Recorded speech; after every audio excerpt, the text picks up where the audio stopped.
बिस्मिल्लाहिर्रहमानिर्रहीम। टेस्टी। जी हाँ, आज की इस वीडियो में हम बनाने जा रहे हैं बहुत ही टेस्टी पकोड़े। आज हम दो तरह से पकोड़े बनाना सीखेंगे जो इंतहाई खस्ता होंगे और देखने में भी बहुत खूबसूरत लगेंगे।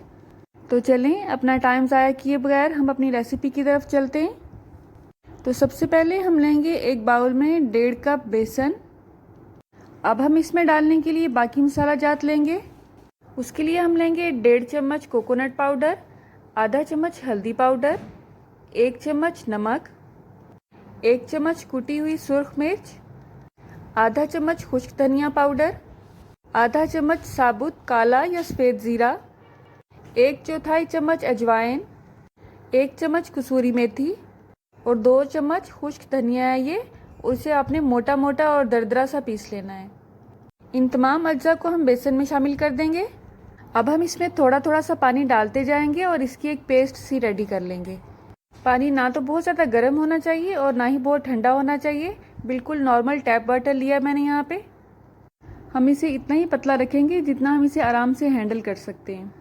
ये रेसिपी बेसिकली बच्चों के लिए है क्योंकि इसकी शेप इतनी अच्छी होगी कि बच्चे देखते ही इसे खुश हो जाएंगे।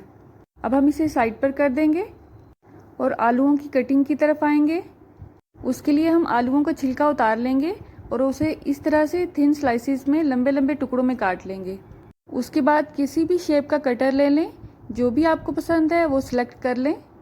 ये बेसिकली कुकी कटर हैं और आजकल तो छोटे से छोटे शहर में भी ये बहुत आसानी से मिल जाते हैं। इन कटर्स की एक साइड थोड़ी सी मोटी होती है और दूसरी साइड से ये छुरी की तरह से शार्प होते हैं। तो हम शार्प साइड को आलू के ऊपर रखेंगे और उसे हल्का सा प्रेस करेंगे और ये देखें अल्हम्दुलिल्लाह कितनी अच्छी शेप इसकी रेडी हुई है। आप इनके ऊपर चाहे कोई अमेज़ा भी ना लगाएं और ऐसे ही इसको फ्राई करें, ये बहुत ही खूबसूरत नज़र आते हैं। सिर्फ इनके ऊपर चाट मसाला छिड़कें और शाम की चाय के साथ सर्व करें। बच्चे भी खुश और बड़े भी खुश, क्योंकि खाना अगर बहुत ही टेस्टी बना हो लेकिन वो खूबसूरत नज़र ना आए देखने में, तो खाने में भी मज़ा नहीं आता है। इसलिए टेस्ट के साथ साथ उसकी शक्ल पर भी फोकस करना चाहिए हमें। इसी तरह से हम सारे आलूओं की कटिंग कर लेंगे और उन्हें पानी में डिप करके रख देंगे और उसके बाद इन आलूओं के पानी को 2 से 3 दफ़ा आपने चेंज कर लेना है। इसके जो साइड वाले कॉर्नर्स बचे हैं उनको भी हम फेंकेंगे नहीं। या तो आप इनको ऐसे ही फ्राई कर लें या फिर आप इनको छोटे छोटे टुकड़ों में काट के इनके पकौड़े बना सकते हैं। अब हम अपना बेसन का मेज़ा लेंगे जो हमने सेट होने के लिए साइड पर रख दिया था और इनमें ये तमाम आलू जो हमने काटे हैं वो डाल देंगे। अब इनको हाथ की मदद से या चम्मच की मदद से अच्छी तरह से मिक्स कर लेंगे ताकि ये जो बेसन का मेज़ा है ये हर पीस पर अच्छी तरह से लग जाए। अब इनको फ्राई करने के लिए एक पैन में हम ऑयल लेंगे और ऑयल आपने बहुत ज़्यादा गर्म नहीं करना है, दरमियानी आंच पर इसको गर्म करें और हर पीस को इस तरह से अलग अलग उठाते हुए पैन में डालते जाएं। अगर आपका मेज़ा बहुत ज़्यादा थिक है तो इसकी शेप थोड़ी सी ख़राब हो जाएगी, क्योंकि बेसन जब एक साइड से लटकना शुरू होगा तो वो भी अपनी शेप लेगा। इसलिए आपने बेसन की पेस्ट को ज़्यादा गाढ़ा नहीं रखना है बल्कि पतला पतला ही रखना है। अब हम इनको दोनों तरफ से अच्छा सा कलर आने तक फ्राई कर लेंगे और इसके बाद इसे किसी पेपर टॉवल पर या न्यूज़पेपर पर निकालते जाएंगे ताकि इनका एक्स्ट्रा ऑयल उसमें जज़ब हो सके।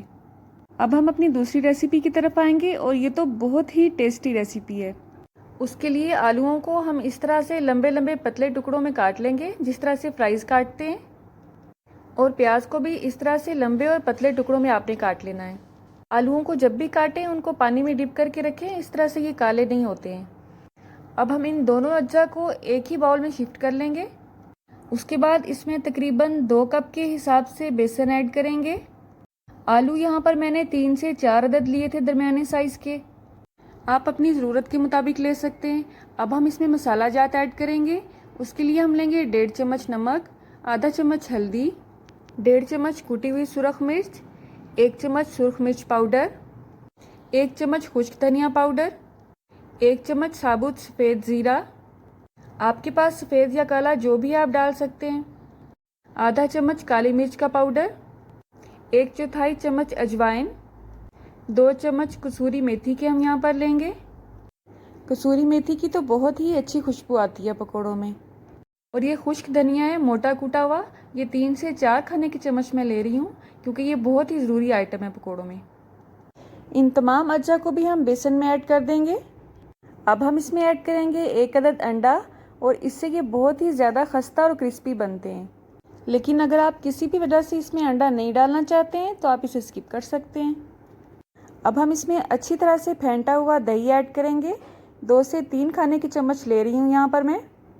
इसके अलावा इसमें ऐड करेंगे सफ़ेद सिरका और वो भी 2 चम्मच के हिसाब से लिया है मैंने यहाँ पर।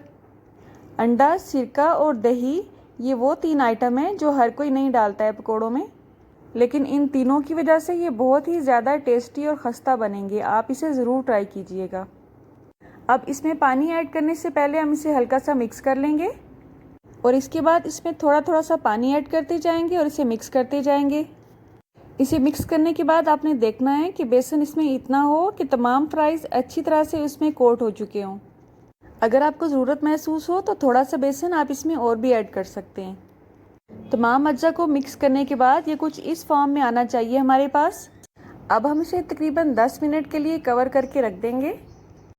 इनको फ्राई करने के लिए कढ़ाई में ऑयल लेंगे और इसको आपने नॉर्मल हीट पर गर्म करना है, बहुत ज़्यादा तेज़ आंच पर गर्म नहीं करना है। कढ़ाई में या पैन में जिस चीज़ में भी आप इसे फ्राई करना चाहें उसमें तकरीबन इतना ऑयल डालें कि ये पकोड़े या समोसे जो भी आप फ्राई करना चाहते हैं उसमें मुकम्मल तौर पर डिप हो जाएं। अब आप बड़े या छोटे जिस साइज़ के भी पकोड़े पसंद करते हैं उतना उतना मेज़ा उठाते जाएं और इसे कढ़ाई में डालते जाएं। मेरे पास आज सब्ज़ धनिया और पुदीना नहीं था, वो मैंने स्किप किया है। अगर आपके पास घर में मौजूद है तो आप वो भी इसमें ऐड कर सकते हैं। अब जब आपको लगे कि ये एक तरफ से थोड़े से पक चुके हैं उसके बाद आपने इनकी साइड चेंज करनी है। इसी तरह से दोनों तरफ से अच्छा सा कलर आने तक हम इन्हें फ्राई करेंगे। इसके बाद किसी भी पेपर टॉवल पर या न्यूज़पेपर पर इन्हें निकाल लेंगे ताकि इसका एक्स्ट्रा ऑयल उसमें जज़ब हो जाए। उसके बाद चाहे आप इसे दही के रायते के साथ सर्व करें, इमली की चटनी के साथ सर्व करें, केचप के साथ सर्व करें, ये आप पे डिपेंड करता है। अल्लाह आप सबका दस्तरखान सजाए रखे और हम सबको सेहत और ईमान का रिज़्क अता फरमाए। अल्लाह हम सबको ज़मीनी और आसमानी हर तरह की आफत से महफूज रखे। अल्लाह हम सबको रमज़ान की बरकतों से भरपूर फ़ायदा उठाने की तौफीक अता फरमाए। मेरी नेक्स्ट वीडियो तक अल्लाह हाफ़िज़।